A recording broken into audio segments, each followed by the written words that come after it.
출애굽기 26장 28절에서 30절 다 같이 합독하시겠습니다. 시작.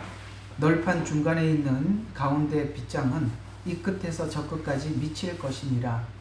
너는 널판에 금을 입히고 빗장을 넣은 자리에서 금고리를 만들며 그 빗장에 금을 입힐지니라.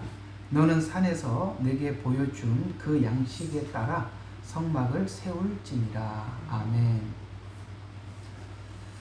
자, 우리 옛날에는 성막 공부를 즐겁게 이 복음을 좀 더 한 번 더 성막이라는 이 그림을 갖다 놓고 우리가 알고 있는 복음과 차이가 없고 그 복음이 분명한 그림으로 우리가 한번 확인하는데 너무 되게 감격했던 시간을 기억하게 됩니다.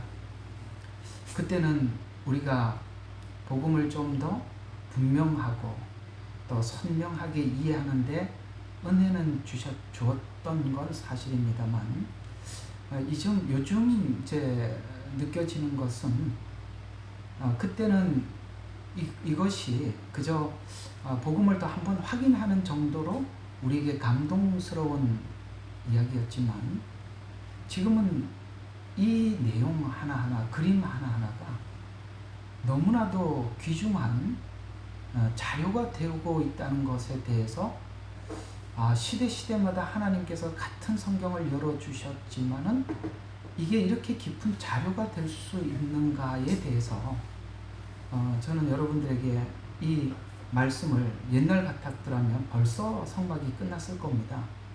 그런데 여기에 지금 현재 돌아가는 모든 정황들을 비춰보면 이 이야기들을 단순히 우리가 한 번 더 확인하고 감동을 받고 지나가는 데는 너무나도 값싸게 지나가는 것 같고 또 이것을 통해서 성경이 글로 우리에게 다 설명할 수 없는 것들이 있어요.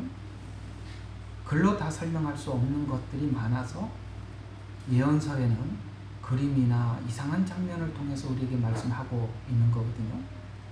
성막은 글로 설명할 수 없는 부분들을 우리에게 설명하는 것이죠. 아마 이 성막에 있는 이 내용들을 글로 나열을 했다면 엄청난 분량이 될 겁니다. 그런다고 해서 본다고 이해가 되지도 않을 수 있습니다. 그림이라는 것은 그렇습니다. 그런데 요즘 이렇게 여러분들에게 이 내용을 가지고 그러니까 이 다방면에서 다룰 수 있다는 것에 대해서 감사도 하지만 이렇게 다뤄져야 한다는 것에 대해서 지금 이 시대에 이 말씀이 굉장히 중요한 자료로 하나님께서 우리에게 알려주셨구나라는 생각이 들 만큼 이 준비를 하면서 참 놀랍기도 하고 화요일 설교는 성막을 여러분들과 하지만은 정말 하루 종일 마음에 기다려지고 이 시간에 여러분들에게 전달하는 것에 대해서 제게도 기쁨이기도 하고 하나님의 어떤 기대치도 이렇게 충만하게 보여져서 듣는 사람이나 전하는 우리 모두에게 큰 기쁨이 되기도 하고 하나님 앞에 감사도 되고 감격이 되는 그런 내용인 것 같습니다. 요즘은 이렇게 미혹이 깊어질수록 우리는 말씀도 깊어져야만이 분별이 됩니다. 미혹은 교묘해지고 찾을 수 없을 만큼 아주 미묘하고 또 교묘하게 다가오고 있는데 우리가 그걸 분별하려면 우리가 말씀이 깊어지지 않고는 안 되거든요. 그런 차원에서 보면 이 성막에서 주는 자료들은 너무나도 무궁무진해요. 그래서 내가 정말 옛날 같았으면 벌써 성막이 끝났을 텐데 여기 또 다루다 보니까 이 부분이 또 다뤄야 되겠고 이거 하다 보니까 또 이 부분이 또 보여서 또 이거 한 번 더 설명을 해야 되겠고 하다 보니까 이게 마치 진도가 안 나가는 것만큼 멈춰서 이렇게 지나가는 것 같지만 아마도 제게 이렇게 마음의 감동을 주셔서 여러분들에게 이 내용을 이렇게 전해라라고 하시는 것도 여러분들에게 꼭 필요하기에 하나님께서 열어주셔서 여러분들에게 전하는 것 같습니다.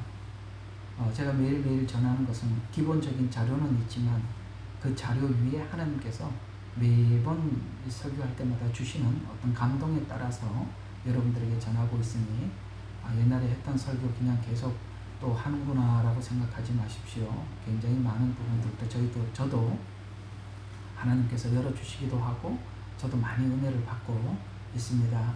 여러분만 은혜를 받는 게 아니라 준비하는 저도 많이 열어주시고 은혜도 많이 받고 있습니다. 이렇게 하나님께서 그 말씀을 깊이 열어주셔서 분별하게 하시는 이유는 하나님께서 정말 사랑하는 성도들이 이 마지막 때 모든 미혹으로부터 우리를 정말 지켜주시기 위한 것이라고 생각을 합니다. 우리가 말씀을 깊이 하나님께서 열어주시고 우리에게 말씀해 주신다는 것은 여러 가지 의미를 가지고 있습니다. 하나는 얘들아 이제는 미혹의 깊이도 깊어져 간다. 또 우리가 믿음으로 환난을 준비해야 된다. 믿음이 깊어져야 한다. 이런 것도 하나님께서 그것을 담아서 우리에게 깊이 있는 말씀을 열어주신다고 생각을 합니다. 자, 우리 지난주에 말씀드렸던 이야기를 잠깐 간략하게 정리를 하고 오늘 이야기에 한번 접근을 해 보도록 하겠습니다. 지난주에는 여러분과 제가 이렇게 성경이 열리기 위해서는 가장 중요한 것은 우리 마음이 하나님 앞에 어떤 사심 없는 진실한 마음으로 다가서는가라는 것이라고 여러분들에게 말씀을 드린 바가 있지요. 성경이 열리고 닫히는 것, 성경이 변개되는 것, 이런 것들은 그 말씀을 대하는 각자의 진실성과 관련이 있다라고 말씀을 드렸고, 그 예로서 대표적인 예로서 사울이 범죄했을 때 그때 사무엘이 그 죄를 지적을 했을 때 그걸 반응했던 그런 반응과 다윗이 죄를 지었을 때 하나님께서 다윗의 죄를 지적했을 때 그 둘의 반응은 분명히 달랐다라고 말씀을 했죠. 사울은 그 죄를 지적을 받았을 때 자기가 자기 자신에게 제가 사실 그랬습니다. 제가 사실 저를 위해서 얼마를 감추었습니다. 이랬으면 참 좋았을 텐데 그걸 굳이 핑계를 대고 둘러대서 마치 자기가 하는 일이 정당한 것처럼 했기에 그는 더 이상 하나님 앞에 버림받게 되고 왕위를 폐위할 것이라는 소리를 들었지만 끝까지 왕위를 지키려고 했던 것이 바로 뭘 의미하느냐면 그러니까 사울은 하나님의 말씀과 믿음을 빙자해서 자기의 욕심과 탐욕을 채우기 위한 자였다라는 증거가 바로 왕이 폐위되었다는 소식에 그걸 받아들이지 않고 끝까지 그 왕위를 자기 방법으로 지키려고 했던 것이 바로 그 증거라고 그 사울의 생애를 그렇게 말씀을 하셨죠. 그런데 사울을 하나님께서 분명히 사무엘을 통해서 폐위하겠다고 선언을 하고 난 이후에도 사울은 긴 시간 왕위를 유지했습니다. 왜 그 오랫동안 유지한 사건을 사무엘상에다가 그렇게 길게 담았을까요? 이유는 간단합니다. 하나님이 계속 다윗을 통해서 계속 기회를 준 겁니다. 하나님께서 우리가 뭔가를 잘못했다고 해서 그 자리에서부터 탁 무자르듯이 자르지 않습니다. 하나님께서는 계속 기회를 주죠. 여러 번 하나님이 경고하고 여러 번 기회를 주고 또 기회를 주고 또 기회를 주고 끊임없이 회개할 그런 기회를 마련해 주었지만 그는 그 욕심을 결코 버리지 않습니다. 오늘 가룟 유다 이야기도 한번 하겠습니다만 구약의 그러한 사람 하면은 우리는 사울을 예로 들 수가 있지만 신약의 12사도에서 보면은 가룟 유다가 이 사울과 같은 길을 간 사람인가라는 것을 알 수 있습니다. 여기서 우리가 모두 공통적으로 공감할 수 있는 것이 무엇일까요? 우리가 하나님의 말씀을 얼마나 진실성 있게 대하는가. 또 하나는 우리가 예수님을 믿는 믿음에 얼마나 사심이 없는가. 이런 질문 앞에 우리는 분명하게 하나님 앞에 대답해야 하고 거기에 따라서 하나님은 말씀을 열어주시기도 하고 닫기도 하시며 또한 하나님께서 끝까지 우리를 지키시기도 하고 또 사울이나 혹은 가룟 유다처럼 스스로 버림받는 자리로 갈 수 있음에 대해서 우리 모두 다 공감을 하시고 오늘 이야기를 들어가도록 하겠습니다. 그래서 마음의 진실성이 결여된 자들은 언젠가는 이 진실된 복음과 하나가 될 수가 없어요. 진실과 거짓은 합할 수가 없습니다. 마치 바알과 하나님이 조화가 될 수가 없듯이 하나님은 내가 곧 길이요 진리요 생명이라 했습니다. 주님은 진리입니다. 진리는 비진리와 어떤 부분도 합할 수가 없어요. 그런 것처럼 우리가 우리 마음속에 하나님을 향한 진실된 마음이 아닌 뭔가가 다른 것이 있으면 언젠가는 우리는 이 복음으로부터 떠나게 될 것입니다. 그런 예를 적용하고 있는 것이 바로 가룟 유다의 예를 들어서 우리가 이해할 수가 있는데요. 이 가룟 유다는 왜 가룟이라는 말이 붙어 있었을까요? 그는 정말 먼 곳에서 예수님의 제자가 되기 위해서 스스로 올라온 사람입니다. 굉장히 먼 곳에 살았기 때문에 그 지명을 붙여서 항상 가룟이라는 그 말을 붙여서 가룟 유다라, 우리는 이렇게 유다를 부르지요. 그래서 그 먼 곳에서 자발적으로 예수님 앞에 나왔기에 우리는 그가 진심으로 주님을 따르는 것 같았지만 그 생애를 보면 그 마음에는 거짓과 탐욕이 가득한 걸 우리가 알 수 있습니다. 제자들과 모든 정황에서 다르게 반응을 했고 가장 결정적인 순간에 왔을 때도 예수님께서 그에게 회개할 기회를 주었죠.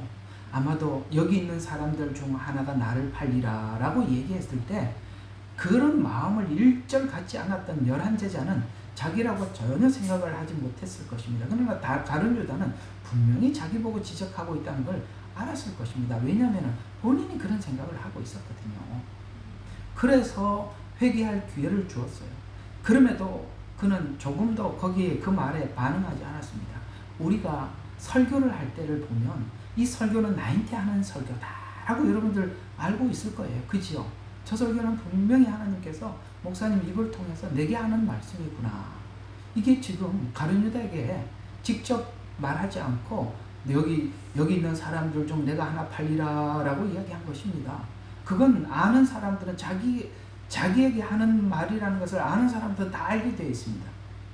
그런데 그걸 거부하자 그 마침 스프를집으로 손을 집어넣을 때 나와 함께 손을 넣는 그이가 나를 팔리라. 더 하나님이 예수님은 더 정확하게 그라고 지적을 해주었습니다. 그리고 그것도 거부하자 예수님이 이렇게 말하자 네가 할 일을 해라 라고 합니다. 그렇죠? 그러면 여러분 하나님께서 그에게 지적을 안 했다고요? 여러 번 지적을 했죠. 여러 번 경고했죠. 그 마음에서 돌아서라고 해서 그 거짓된 마음에서 탐욕에서 돌아서라고 그렇게 부탁을 한 것입니다. 그러나 끝까지 거부를 한 가룟 유다는 결국 예수님을 팔고 여러분 이렇게 탐욕에 따라서 예수님을 팔면은 무엇으로 끝나느냐면 후회로 끝나는 겁니다. 후회로. 정말 안타깝죠. 그렇더라도 하나님 앞에 회개로 나왔더라면 얼마나 좋았을까. 그는 회개하지 못하고 후회로 끝나는 바람에 그의 생애가 정말 비참한 생애로 끝이 나게 되었던 것이죠. 오늘 마태복음 13장에도 보면 씨 뿌리는 비유에서 우리 하나님께서 이 부분을 꼭 필연적으로 극복하기를 우리에게 요구하고 계시는데요. 이 씨를 뿌릴 때 자신의 그 진실한 마음, 탐욕에서 벗어나지 못하는 그 하나님을 온전히 믿지 못하는 사람들의 밭에서 세 가지 밭이 등장하고 있죠. 여러분 염려는 왜 생기는 겁니까? 하나님에 대한 불신입니다. 하나님에 대한 불신은 우리에게 염려를 가져오게 하는 것입니다. 또 하나는 유혹과 환난, 핍박 이런 것들도 뭡니까? 하나님께서 주시는 유익들 아닙니까? 이 핍박이 얼마나 환난과 핍박이 우리 신앙에 얼마나 큰 유익이 됩니까? 하나님께서 이걸 통하지 않고는 우리 신앙이 성숙하지 않아요. 유혹을 통해서 내 마음속에 탐심과 악을 하나님께서 드러내 주시는 거 맞지요? 사실 이런 모든 것들은 다 우리에게 우리 자신을 들여다보고 더 나아가서 우리가 성숙하라고 주시는 하나님의 은혜들입니다. 그런데 이런 부분들을 말씀 안에서 잘 승화시키지 못하면 우리는 그 말씀들은 전부 다 새들이 먹어버린다든가, 그것이 자란다고 하더라도 어느 시점에서는 더 이상 자라지 못하게 그 기운을 막아내든지, 아니면은 그 말씀이 환난과 핍박을 견디지 못해서 그 말씀이 태양빛에 그 씨가 말라버리든지, 우리는 그렇게 말씀들을 자꾸 잊어버리게 되는 것입니다. 그러나 그것을 극복한 사람들은 그것을 통해서 열매를 맺고 싹을 틔우고 그렇게 되겠죠? 그렇습니다. 이 모든 것들이 여러분 염려 때문에 믿음이 못 자라는 게 아니라 염려로 인해서 믿음으로 나가게 되는 것입니다. 유혹 때문에 우리 자신의 마음속에 있는 악함을 눈으로 보게 되는 것이죠. 이런 것들은 다 우리에게 유익하라고 주시는 것이지 그것 때문에 나가지 못한다, 그렇지 않습니다. 여러분들 염려나 유혹이나 환난이나 핍박 때문에 우리 신앙이 안 자란다고요? 여러분 그렇게 생각하는 분 아무도 없으시죠? 그것이 우리로 하여금 우리 자신을 돌아보게 하고 우리로 하여금 하나님 앞에 진일보하게 하는 것들입니다. 우리는 이런 것들을 우리의 믿음에 유익한 대로 사용하지 이것으로 인해서 우리 믿음이 넘어지지 않습니다. 우리 마음이 하나님 앞에 진실하지 못하면 히브리서 6장 4절과 6절에서 경고한 것처럼 하나님께서 우리가 진실하지 못하면 하늘의 신령한 은사를 경험하고 신비한 체험을 하고 천국을 보고 지옥을 보고 돌아와도 결국 우리는 거듭나지 못할 것이라고 말씀하고 있는 것입니다. 뭘 보여주는 게 중요하지 않아요. 우리 마음이 하나님 앞에 어떠한가가 가장 중요한 것입니다. 이런 것들을 우리가 한번 좀 이 시간에 생각을 해볼 필요가 있어요. 왜 이야기를 하는지 뒤에 가보면 이해가 될 것입니다만, 우리가 이 마음이 하나님 앞에 진실하지 못하면 성경이 보이지를 않아요. 다시 한번 말씀해 드릴까요? 마음이 진실하지 못하면 성경이 열리지를 않아요. 그 말씀이 저 혼자만의 이야기가 아니라 요한복음 6장에 그 말을 이렇게 예수님은 잘 설명해 주었어요. 한번 요한복음으로 성경을 한번 펴보세요. 요한복음 6장입니다. 60절부터 66절까지 한번 쭉 보겠습니다. 이 6장에 있는 이야기는 예수님께서 하시는 말씀이 이런 거죠. 예수님께서 내 살을 먹어라, 내 피를 마셔라, 그러면 마지막 날에 살린다, 이런 말씀을 하고 있습니다. 근데 여러분 이 말이 무슨 말인지 금방 알아차리죠, 여러분들은. 그죠? 예수님 십자가에서 죽으신 그 죽음을 의미하는 예수님의 말씀 맞지요? 우리는 이 말이 무슨 말인지 금방 알아듣는데, 근데 이 말을 하자 못 알아듣는 사람들과 알아듣는 사람들이 나누어진대요.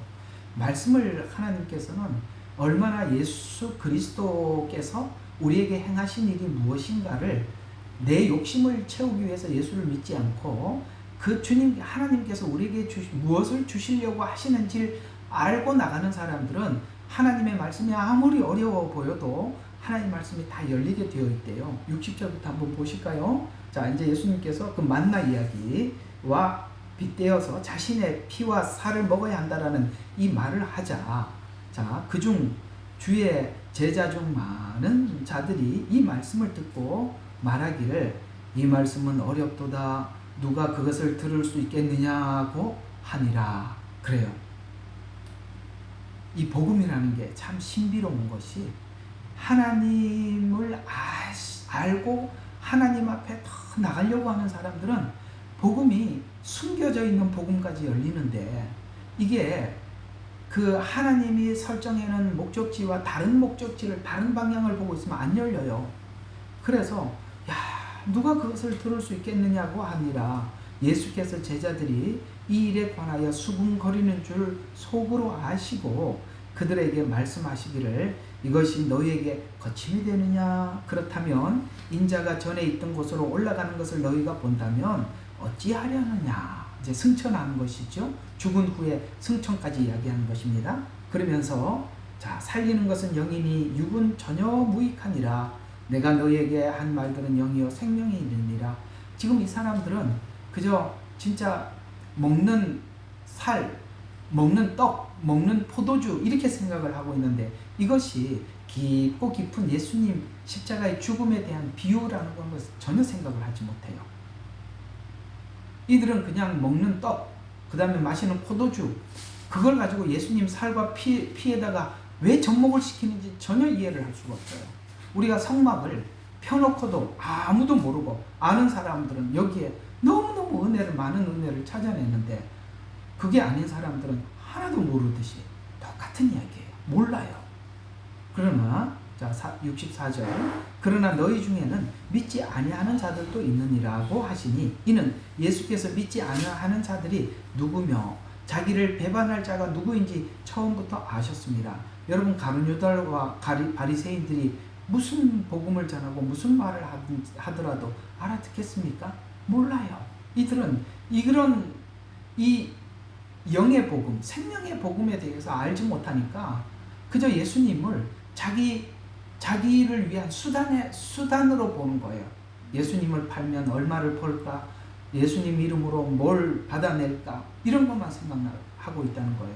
그래서 자기를 배반할 자가 누구인지 처음부터 아셨습니다.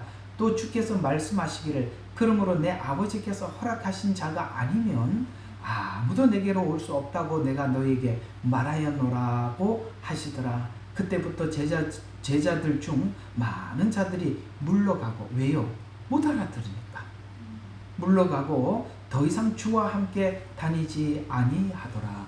복음을 전해보면, 순수 복음을 전해보면 정말 하나님 앞에 진실되게 믿으려고 오는 자들과 자기 목적과 자기 어떤 이익을 위해서 오는 사람들이 때가 되면 어느 순간이 되면 물러가기도 하고 남아있기도 하더라고요.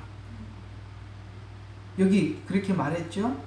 제자들 중 많은 자들이 물러가고 더 이상 주와 함께 다니지 아니하더라. 저는 이 말이 아주 깊게 와닿아요.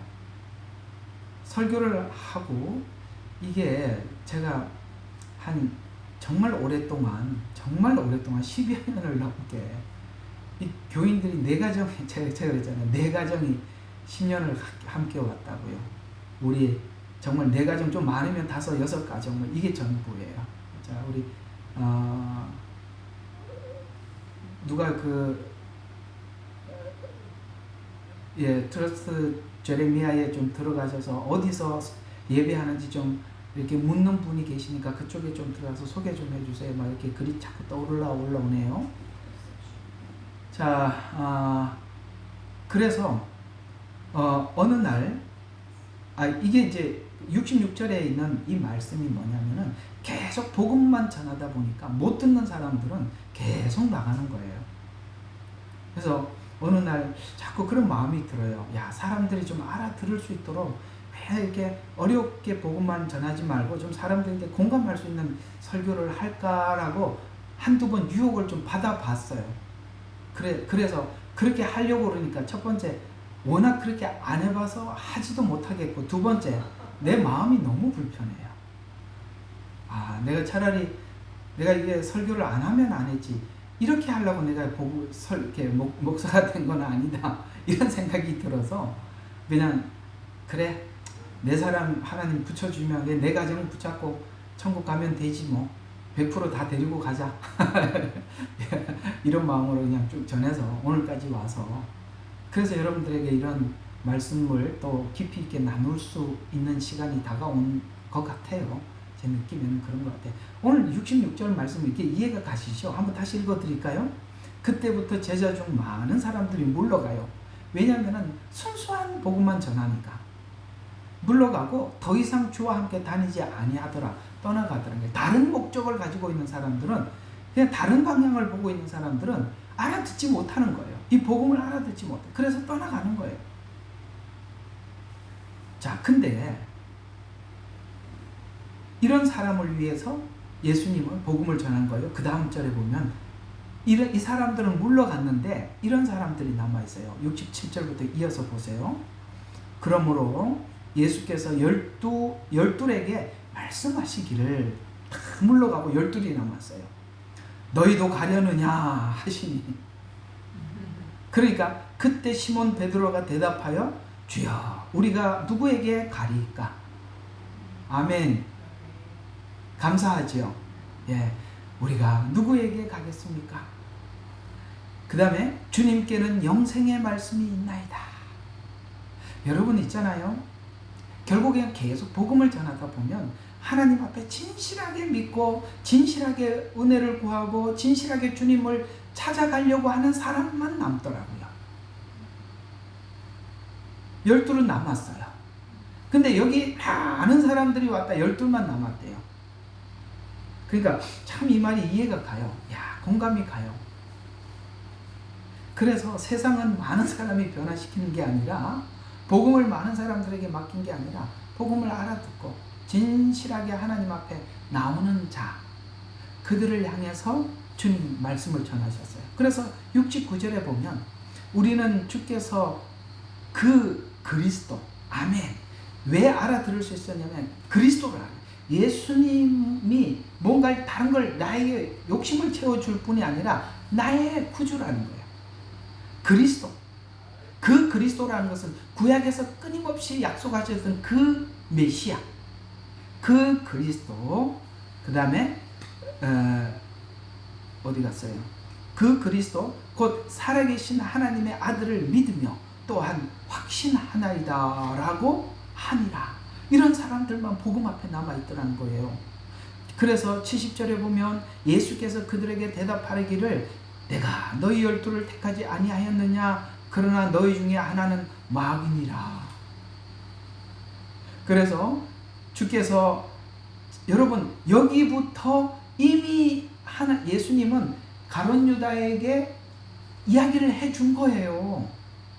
아니 너희 중에 하나는 마귀니라 그렇게 말을 했을 때 베드로는 분명히 아니잖아요. 여기 이렇게 대답한 거 보세요. 근데 다른 제자들도 아니잖아요. 자기가 마귀라는 거 왜 모르겠어요? 그런데 아닌 척 하는 거예요. 저는 해보니까 그래요. 결국에는 우리가 하나님 이 복음을 왜 복음 앞에 쫓아왔느냐 이거예요. 왜 예수를 믿느냐. 이 목적이 조금이라도 하나님께서 원하시는 그 목적에 부합되지 않으면 결국 우리는 떠나가게 되거나 버림받게 되거나 내 스스로 발로 걷어찰 수밖에 없더라는 거예요. 요즘은 이런 걸 참 많이 느끼게 돼요.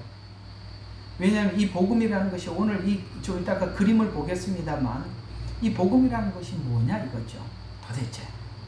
그래서 고린도후서 13장 5절에 보면 너희가 믿음이 있는지 스스로 자신을 시험하고 확증해라. 이렇게 말씀하고 내 스스로에게 물어봐라. 정말 이걸 하나님 앞에 진실한 믿음으로 나가는지. 그래서 우리가 만약에 입술로는 존중하고 마음으로 멀어지면 하나님께 떨어져 나간 사람들과 같다라고 이사야서에 너희가 입술로는 하나님 존중합니다. 사랑합니다. 이렇게 얘기하려지만 마음으로 멀어지면 여러분 그렇습니다. 우리 입술의 고백이 중요한 게 아니라 마음이 어떠한가에 따라서 하나님께 떨어져 나가게 되었다라고 이사야서는 말씀하고 있어요. 그래서 우리가 이런 겁니다. 이제는 이 세대가 많이 바뀌어갈 겁니다. 엄청나게 많이 바뀌어갈 거. 오늘 이 세대가 얼마나 많은 신학을 만들어냈는지 몰라요. 신학을 만들어냈는데 너무너무 많아요. 왜 이렇게 신학이 다양하게 만들어져 있고 많이 만들어져 있냐면은 이제 사람들이 이 믿음에서 떠난 사람들을 떠나게 하기 위해서 여기서 빼가고 저기서 빼가고 구멍이 숭숭숭숭 나는 거예요. 어디든지 빠져나가면 어디든지 잡아가는 겁니다.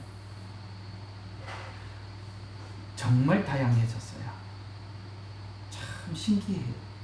그래서 로마서 12장 2절에 보면 마음을 지키라고 이야기하면서 너희는 이 세대를 본받지 말고 오직 마음을 늘 새롭게 하고 변화를 받아서 하나님 앞에 선하시고 하나님이 기뻐하시고 온전한 뜻이 무엇인지 계속 분별해 나가야 되는 거야. 계속 확인해 나가야 되는 거예요. 왜냐하면 여차하면 정말 눈 뜨고 코베 간다고 요즘은 진짜 그런 것 같아요. 멀쩡하게 서 있다가 우리가 가지고 있는 이 보석 같은 복음을 잃어버릴 수가 있는 것입니다. 우리는 이제 성경을 접하고 있는 은혜를 받을 때 스스로 성경을 편집하지 않는 것. 우리 마음을 지킨다는 것은 하나님의 오름에 대해서 하나님의 말씀에 대해서 어떤 것도 우리가 편집하지 않고 그대로 신앙생활을 하는데 그래서 우리가 하나님 앞에 좀 더 그러니까 편의주의적 사고, 좀 쉽게 예수 믿으려고 하는 이 모든 것을 늘 마음을 가다듬으셔야 되는 거예요. 우리는 편리한 게 있는 게 아니라 하나님의 말씀을 어떻게 하면 따라가냐, 쫓아가냐, 하나님 말씀을 어떻게 하면, 하나님 어떻게 하면 기쁘시게 할까, 여기에 매일매일 여러분들이 실험해야 되는 것입니다. 오늘 왜 이렇게 장황하게 설명을 했느냐, 이 그림을 한번 좀 보세요. 기가 막히는 그림이거든요. 제가 지금도 이 울타리 공부를 하고 있어요. 이 울타리 공부 내가 생각에는 한 5시간을 한 것 같아요. 이게 너무너무 할 얘기가 많아서 그래요. 이거는 글로 설명해 줄 수 있는 게 아니에요. 그림으로만 설명할 수 있는 거예요. 한번 잘 봐요. 이 그림을 머릿속에 확 채워놓으세요. 이걸 그 사람들이 이 성막으로 설명을 하면 이제는 나중에 많이 잘못 간 사람들은 이 성막을 가지고, 이 그림 가지고 아무리 설명해줘도 안 받아들이려고 할 거예요. 근데 잘 보세요. 잘 보세요. 오늘 제가 여기 뭐라고 그랬죠? 이게 여기도 뭐라고 적혔어요? 은받침 2개 이렇게 적어놨죠? 요게 은입니다. 그 다음에 요거는 뭐죠? 금 기둥입니다. 근데 이 네모 반듯한 안에는 이 금이 전체가 이 기둥이거든요. 요 하나를 요렇게 빼놓은 거예요. 요 기둥 하나를 빼놓은 거예요. 빼놓은 건데 이 전체가 금이 아니라 이 안에는 조각목이에요. 나무에다가 금을 쌌어요. 여러분 저번에 다 배웠죠? 조각목은 우리의 모습이라 그랬습니다. 광야에 버려진 나무, 우리의 모습이라고 했습니다. 거기에다가 하나님이 우리에게 믿음을 쌌어요. 성령을 우리 안에 부어주셔서 우리가 하나님의 사람이 됐어요. 금, 신성, 믿음 이런 걸 상징한다고 말씀을 드렸었죠. 이 그림이 이렇게 중요할 줄 몰랐어요. 옛날에는 이거 그냥 잠깐 설명하고 지나갔던 이야기들이에요. 그런데 지금은 이런 것까지 자세히 알지 못하면 너무나도 이 미혹하는 방법들이 너무나도 교묘해져서 우리가 이런 이해가 아무것도 아닌 것 같은데 요즘 보면 이게 그렇게 중요할 수가 없더라는 거예요. 그래서 우리 신앙은, 잘 들으세요. 우리 신앙은 2개의 받침대, 뭐죠? 구약과 신약, 요 은은 뭐라 그랬죠? 십자가, 예수님 속전, 우리를 대신해서 십자가에 죽으시기 위해서 은 30에 팔렸잖아요. 은은 속전을 상징하는 겁니다. 우리를 위해서 대신 죽으신 그 십자가 복음이 신약만 있는 게 아니라 구약과 신약 복음 위에 우리 신앙이 서 있어요. 이 금은 뭐라 그랬어요? 믿음이라고 말씀을 드렸지 않습니까? 그런데 거기 보면 지금 여기 보세요. 이게 지금 성소잖아요. 여기가 성소고 여기가 지성소거든요. 성소와 지성소의 널판들이 이렇게 쭉 이렇게 여기에 20개, 여기 20개, 여기 8개. 오늘 금방 읽었던 내용이 이 그림을 이야기하는 거예요. 그래서 20개, 8개니까 총 48개 맞죠? 그 48개인데 이것이 창세기, 출애굽기, 레위기, 민수기, 신명기, 이 모든 성경의 한 권들이에요. 이게. 근데 이 한 권들이 전부 다 성경인데 성경은 누구에 관한 이야기다? 예수님에 관한 이야기예요. 그래서 이 돌출된 4개가 쭉 하나로 이어주죠. 이 모든 성경을 이어주죠. 이게 4개가 뭐라 그랬죠? 여러분, 여기 있는 그림도, 여기 있는 색상도 4개의 색상이에요. 이 4개의 색상은 전부 다 상징적으로 자색, 홍색, 백색, 청색 이렇게 나오거든요. 이것이 이제 나중에 여기 가서 우리가 좀 배우겠습니다만 이 4가지 색상은 전부 다 마태, 마가, 누가, 요한복음이에요. 그러니까 이게 지금 이 색상도 사복음서예요. 그리고 여기 있는 돌출된 이 4개도 모든 성경은 사복음서로 연결이 되게 되어 있어요. 구약의 예언, 신약의 성취가 사복음서 안에서 쫙 연결이 되어 있습니다. 사복음서의 핵심은 뭡니까? 성육신에서 십자가의 죽음과 부활까지입니다. 맞죠? 모든 성경은 예수님의 십자가의 성육신과 십자가의 죽으심과 그 다음에 부활과 승천과 재림입니다. 오케이? 그래서 이 모든 성경은 사복음서하고 연결이 되게 되어 있는데, 돌출된 바깥으로 드러나 있는 사복음서 안에, 자, 오늘 뭐 이상한 글이 하나 쭉 지나가는데 이게 무슨 말이냐?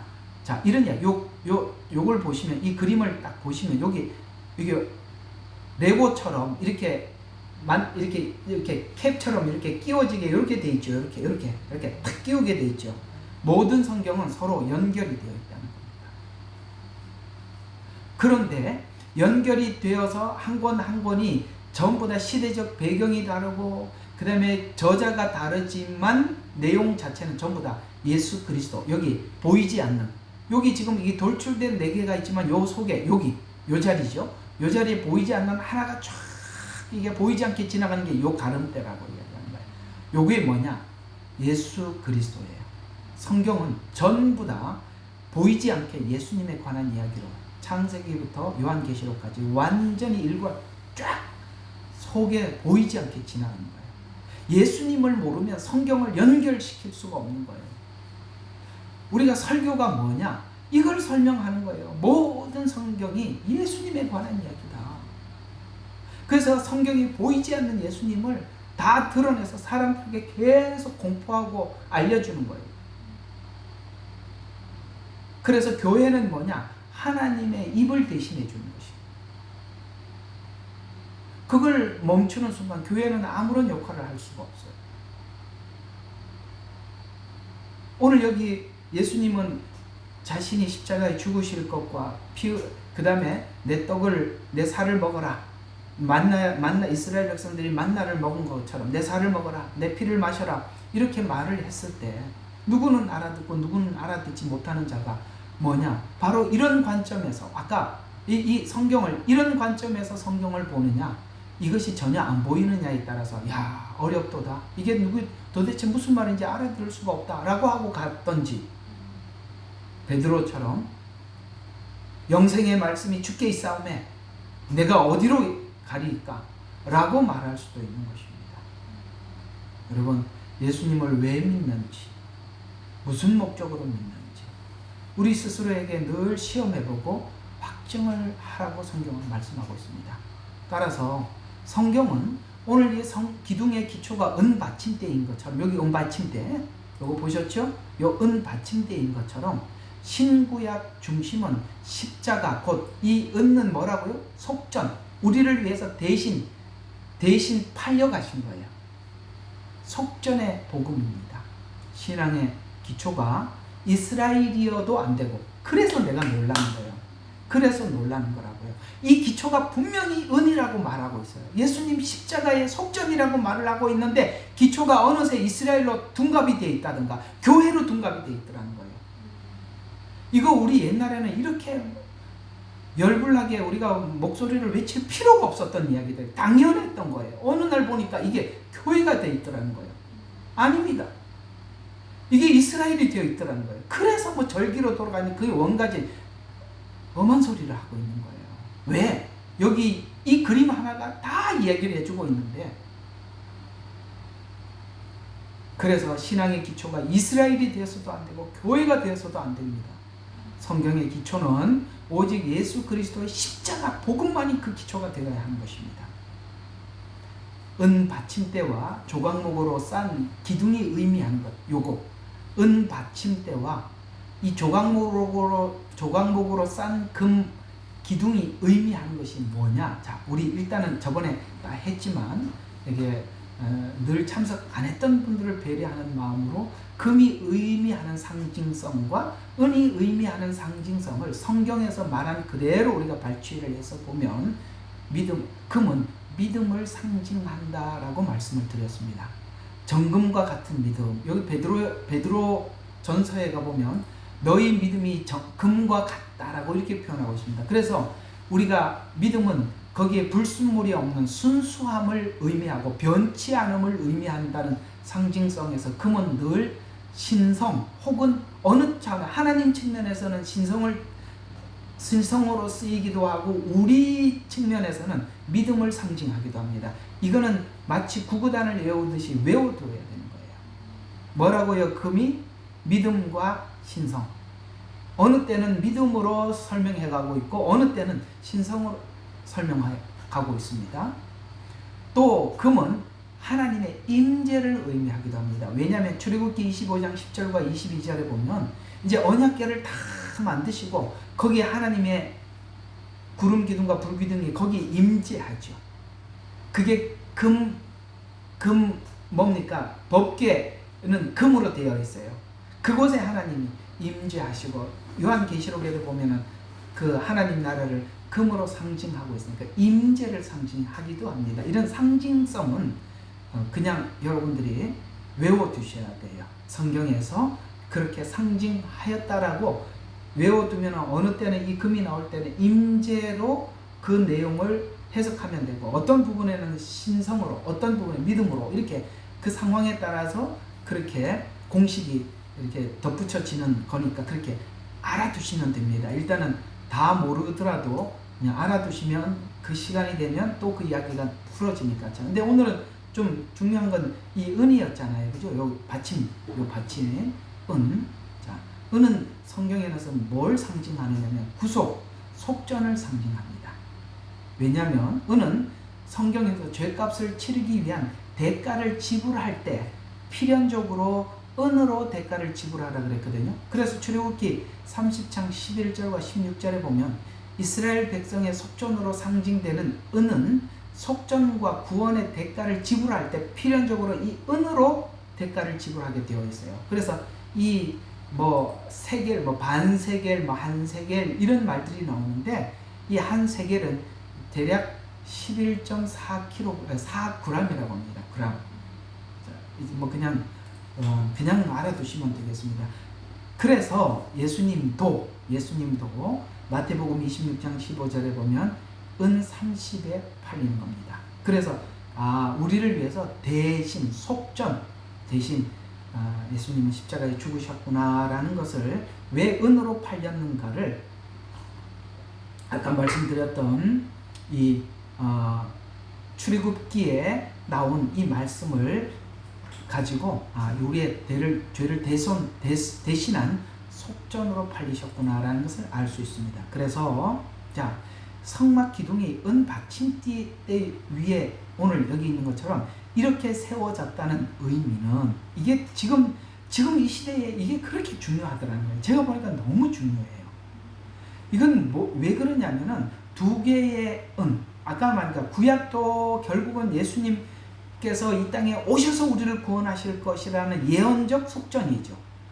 예언적 대속에 관한 메시지잖아요. 그죠? 그 다음에 신약은 그 주님이 실제 오셔서 우리를 대속하셨던 사건입니다. 그래서 십자가의 대속의 복음 위에 우리의 믿음이 세워져 있어요. 그러니까 이 기초가 뭐냐 이거예요. 예수 그리스도의 십자가 복음 위에 내가 성경을 보느냐, 아니면 교회를 중심으로 보느냐, 이스라엘을 중심으로 보느냐, 아니면 내 복을 중심으로 보느냐, 모든 사람들이 이게 중심에 따라서 성경이 보이기도 하고 안 보이기도 하고 하나님께서 가려놓으니까 자기 마음대로 해석하는 거예요.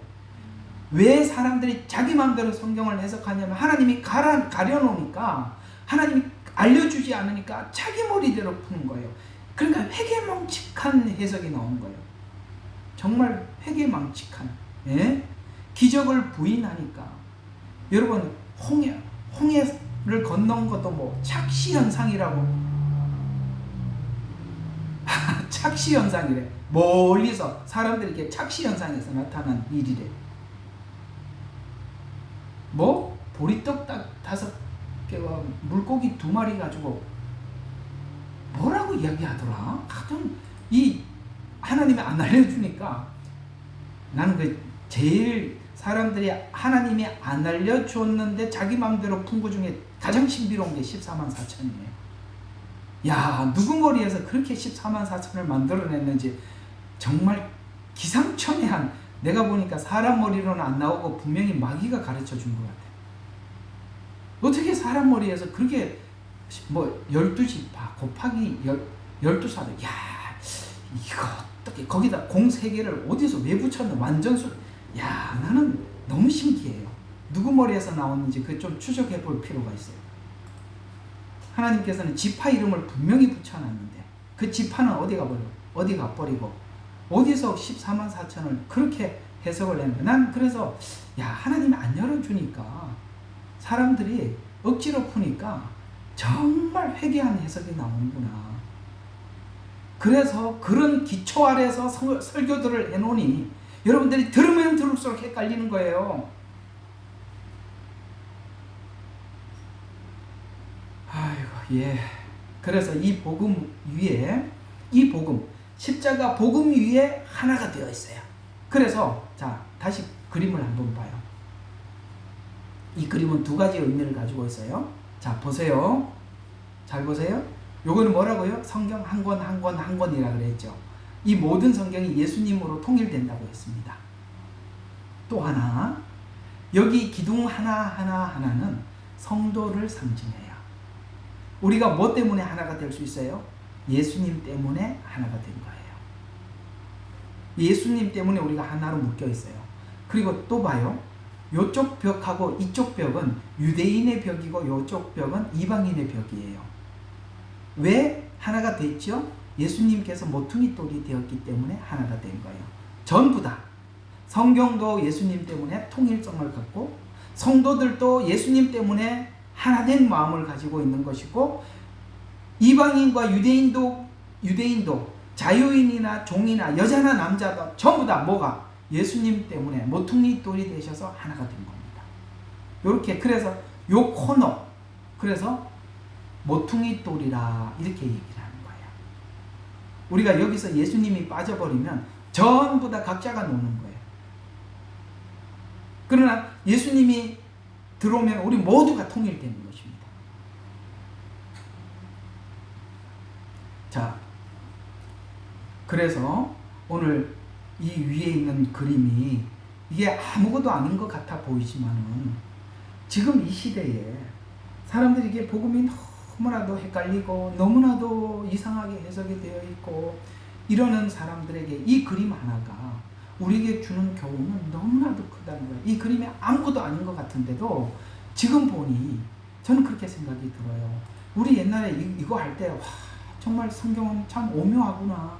여기서도 정확하게 복음을 실어놨구나. 이 그림 하나에. 그리고 그냥 넘어갔거든요. 근데요. 이게 미혹이 혼란스러워지니까 이 그림 하나가 이렇게 소중할 수가 없어요. 왜냐하면 기초가 바뀌는 걸 봤거든요. 그래서 십자가 복음이 기초가 될 때 이제는 그 이스라엘이 기초가 되지 않게 됩니다. 그렇죠. 우리의 복음은 이스라엘의 기초 위에 서 있지 않아요. 그래서 이 십자가 복음이 딱 기초가 되면 율법이나 절기나 우리 일상 속에 일어나는 하나님이 보여준 기적이나 각자에게 보여준 하나님의 환상이라 할지라도 그 모두가 십자가 복음을 증거하는 하나의 교훈이나 모형이나 그림자나 이해가 가죠? 그 십자가를 이해하는 수단으로 돌아오는 것이지 본질이 될 수가 없다는 거예요. 그래서 사람들이 자기가 본 걸 가지고 성경을 접해 들어간다든가 이건 아주 위험한 거예요. 세상에 변함이 없는 것은 하나님의 말씀뿐이에요. 우리가 그것이 성경하고 이렇게 확고하게 내가 보여준 것하고 성경과 이렇게 접목이 안 되면 일단 올려놓고 있어야지. 그걸 가지고 성경을 자꾸 내가 본 걸 가지고 성경을 자꾸 보려고 그래요. 그건 그 사람에게 뭔가를 이해시키기 위해서 하나님이 보여준 것일 수 있어요. 그게 보편화될 수는 없어요. 성경은 변치 않는 완벽한 하나님의 계시입니다. 아셨어요? 이 모든 성경에 있는 절기도 절기 기초 위에 성경이 올라 있지 않나요? 절기도 하나님을 알게 하기 위한 수단에 불과한 거예요. 어떻게 수단이 본질이 될 수 있어요?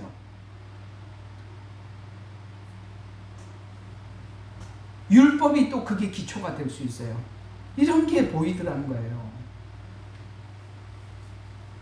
우리가 십자가 복음이 기초가 되면 이 모든 것을 그림자로 보게 됩니다. 만약에 그렇지 않으면 복음을 설명해야 하는 자리에서 다른 내용이 설 수 있다는 것입니다. 그래서 이 그림이 지금 보니 그렇게 중요할 수가 없더라는 거예요.